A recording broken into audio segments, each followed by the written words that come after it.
बाबा जी की प्यारी सास संगत जी राधा सुन। आज हम आपको जो साखी सुनाने जा रहे हैं वह एक सत्संगी परिवार की एक बच्ची की साखी है। एक सत्संगी परिवार है जिसके सदस्य बाबा जी को बहुत मानते हैं। उस परिवार की एक लड़की का बाबा जी पर अटूट विश्वास था। वह रोज शाम को ट्यूशन पढ़ने जाया करती थी, लेकिन एक शाम को उसकी ट्यूशन टीचर ने उसे कुछ समय और रुकने को कहा। इस पर उसने भी कोई एतराज नहीं किया, लेकिन जब वह ट्यूशन से घर के लिए चली तो रात हो चुकी थी। लड़की को डर भी लग रहा था, लेकिन जब बात प्यार, विश्वास और श्रद्धा की हो तब उसकी जुबान पर सबसे पहले सतगुरु का नाम आता था। तब भी यही हुआ कि वह अपने बाबा जी का नाम लेकर कदम दर कदम आगे बढ़ने लगी और अपने घर की तरफ जाने लगी। थोड़ी दूर तक ही गई थी कि एक ऑटो वाले को देखा जो उसकी ओर आ रहा था, जो कि जल्द ही उसके पास आकर रुका और कहने लगा कि लड़की, तुम इतनी रात को अकेली कहाँ जा रही हो? चलो मैं तुम्हें छोड़ देता हूँ जहाँ भी तुम्हें जाना है। लेकिन उस बच्ची ने उस ऑटो वाले भैया को मना कर दिया और कहा कि मैं खुद चली जाऊंगी। ऑटो वाले ने उसे फिर से जाने के लिए कहा, लेकिन वह लड़की थोड़ा डर गई क्योंकि रास्ते में और कोई भी नहीं था। फिर हिम्मत करके ऑटो में बैठ गई, लेकिन साथ ही मन में डर भी बना हुआ था क्योंकि एक तो रात का वक्त था और फिर वह अकेली थी। उससे अपनी गलती का एहसास हो रहा था, लेकिन करती भी तो क्या? अब क्या किया जा सकता था? अब उसके पास केवल मालिक का ही सहारा था। ऑटो वाले ने उसे अपने ऑटो में बिठाया और उसके बताए रास्ते पर चलने लगा। जब उस बच्ची का घर आया तो उसने ऑटो वाले भाई को रुकने को कहा कि मेरा घर आ गया है, आप यहीं रोक दो। उसने एक सवारी के हिसाब से ऑटो वाले को पैसे दिए तो ऑटो वाला नाराज हो गया। कहने लगा कि एक तो रात का वक्त है, ऊपर से आप इतने कम पैसे दे रहे हो। यदि ज़्यादा नहीं देने तो कम से कम जो 2 सवारी के किराया है वह तो दे दो। इस पर उस लड़की ने कहा कि ठीक है, आप थोड़ा सा ज़्यादा पैसा ले लो, लेकिन मैं 2 का किराया क्यों दूं? इस पर वह ऑटो वाला कहने लगा कि बेटा, एक तो आप 2 लोग आए हो, ऊपर से किराया 1 का दे रहे हो। यह तो बिल्कुल ही गलत है। आपके साथ जो सफ़ेद कपड़े पहने दाढ़ी वाले सरदार जी हैं, इनका किराया कौन देगा?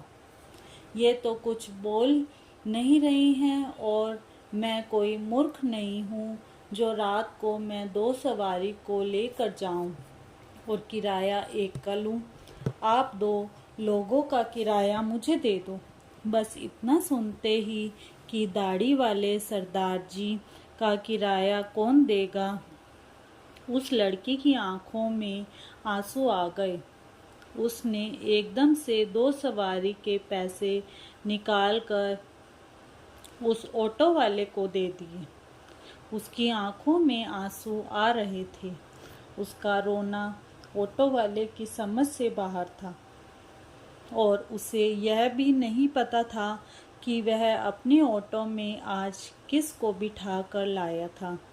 लेकिन आज वो बच्ची पूरी तरह से जान चुकी थी कि उसके बाबा जी उसके साथ हैं और उसके साथ आज यह सब क्यों हुआ।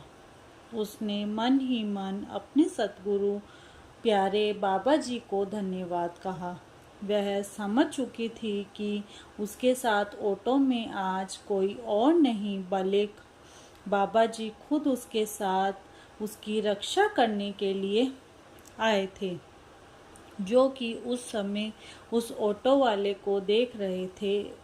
उन्हीं की दया थी तभी वह ऑटो वाला उस तक आया। न केवल उस तक आया बल्कि वह उसके साथ खुद बैठकर उसे उसके घर तक सही सलामत ले आए। इस बात के बाद वह बहुत ज़्यादा रोई और बाबा जी का बहुत बहुत धन्यवाद किया, याद करने लगी और कहने लगी, बाबा जी शुक्रिया, आपका शुक्रिया, बहुत शुक्रिया, आपने मेरा इतना साथ दिया, लेकिन काश कि मुझे अपने दर्शन भी दिए होते। यही होती है मालिक की मौज। इसे कहते हैं सतगुरु की दया और प्यार की बख्शिश। वो क्या नहीं जानते, उन्हें क्या नहीं पता, वे खुद मालिक हैं। क्या छिपा है उनकी नज़रों से?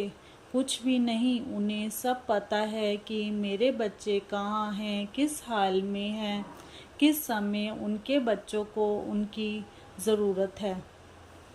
वे हमेशा अपने बच्चों की संभाल करते हैं।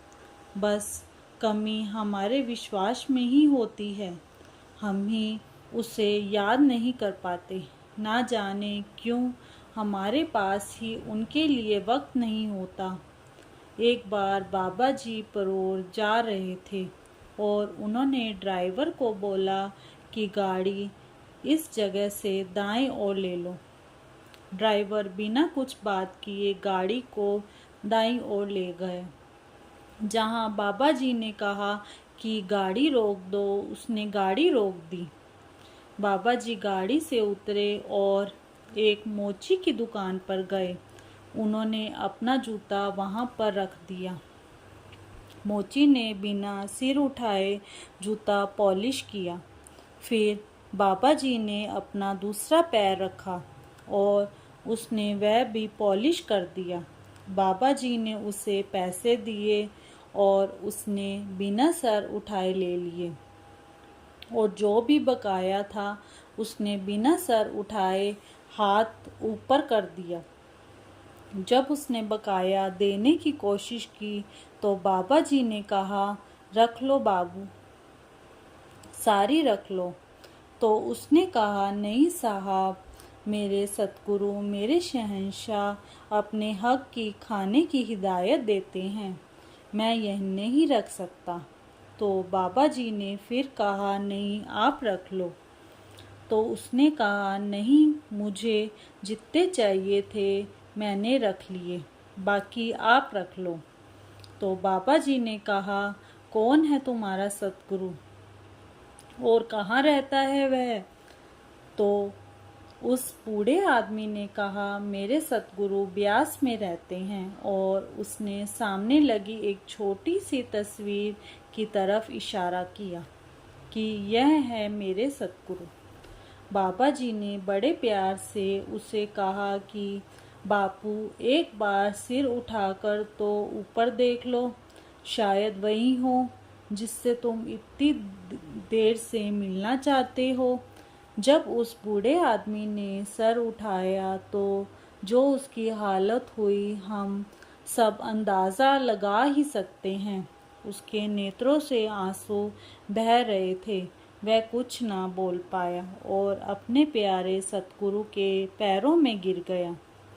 साथ संगत जी, हम जैसा विश्वास करते हैं अपने गुरु के ऊपर, जैसी श्रद्धा व्यक्त करते हैं हम अपने गुरु के लिए, हमें वैसा ही मिलता है। सबसे बड़ी चीज़ प्यार है। यदि हम किसी से प्यार करते हैं तो हमें रात को सपने में भी उसी के आते हैं। यदि हम दौलत को प्यार करेंगे और अपनी संतान को प्यार करेंगे, जिस भी चीज़ को हम प्यार करेंगे हमें वही अपने मुँह से खींच लेगा। लेकिन सच्ची बात यही है कि यदि हम अपने गुरु से प्यार करेंगे तो गुरु हमें किन किन मुसीबतों से बचाएगा हमें खुद अंदाज़ा नहीं होगा। और वह गुरु, वह शहंशाह हर वक्त अपने प्यारे के साथ रहता है।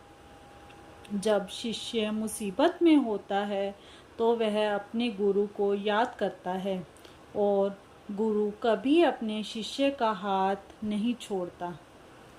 मुसीबत के वक्त कोई हमारे पास नहीं होता, केवल और केवल सतगुरु ही होते हैं जो हमें हर हाल में संभाल के रखते हैं। जैसे एसटीडी कॉल करने के लिए पहले शून्य लगाना ज़रूरी है, ठीक उसी तरह गुरु के पास भी जाने से पहले मन का शून्य होना ज़रूरी है। मन खाली होगा तभी तो कुछ भर पाओगे। जब पैर ना होने के बराबर प्रतीत हो, जब तुम्हारा शरीर एक भार शून्य सा महसूस होने लगे, समझ लेना तुम ध्यान की सीमा में अपना प्रथम पग रख चुके हो। गुरु जैसा ना आसरा, गुरु जैसा ना मीत, गुरु कृपा से पाइए चंचल मन पर जीत। राधा स्वामी। अगर आपको यह साखी अच्छी लगी हो तो कृपया चैनल को सब्सक्राइब करें। राधा स्वामी।